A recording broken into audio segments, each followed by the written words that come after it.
Кейде адамдар болады, мен күнәһармын, күнәға батып кеткен белшемнен дейді, не істеймін?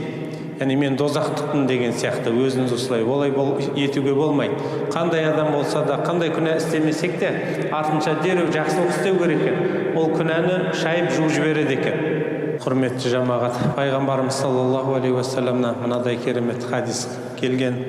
Иттақиллаха хайсума кунта ва атбихис саййиатал хасанати тамхуха ва халиқин наса би хулуқин хасанин. Алла тағаладан, қайда болсаң да Алла тағаладан қорық және оған құрмет қыл. Бір күнә істегеннен кейін артынша дереу жақсылық жаса, күнәңді жуып жіберсін. Адамдармен мәміле жасаған кезде көркем мінезден ажырама дейді. Қандай керемет пайғамбарымыз саллаллаху алейхи өсиет айтқан. Құран кәрімде де Алла тағала тәубе етушілер жақсы көреді деп келтіреді. Көп жерде. Бұл не деген сөз?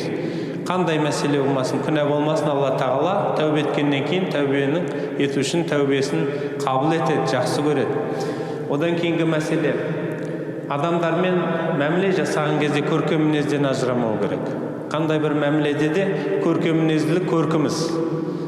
Пайғамбарымыз саллаллаху алейхи вассалам басқа хадистерінде де ислам ол көркем мінезділік деген. Яғни ислам осындай деген көп әңгіме жоқ. Не бар? Өте қысқа. Ислам көркем мінезділік. Адамның көркем мінезділігімен мұсылманшылығы.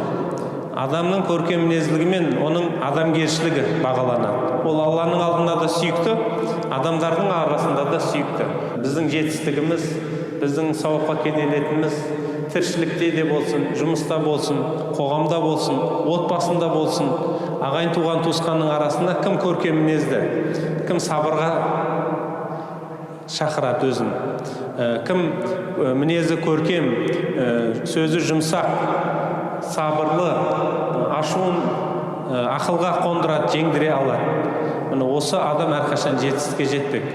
Екі дүниеде де жетістікке жетпек. Сол үшін біз ұтылатын жеріміз ол көркем мінезділіктің болмауында, ол дөрекілікте.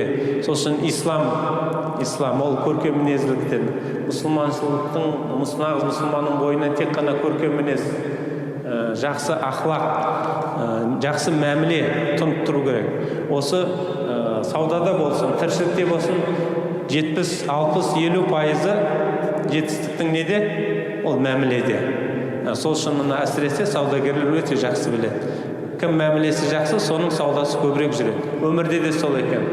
Көркем мінез, мәмілеміз, адамдармен қарым-қатынасымыз биязы болса, жақсы болатын болса, өмірде де, қоғамда да өз орнымыз табамыз. Алла тағаланың да сүйікті құлына айналатынын пайғамбарымыз саллаллаху алейхи вассалам жеткізіп отыр.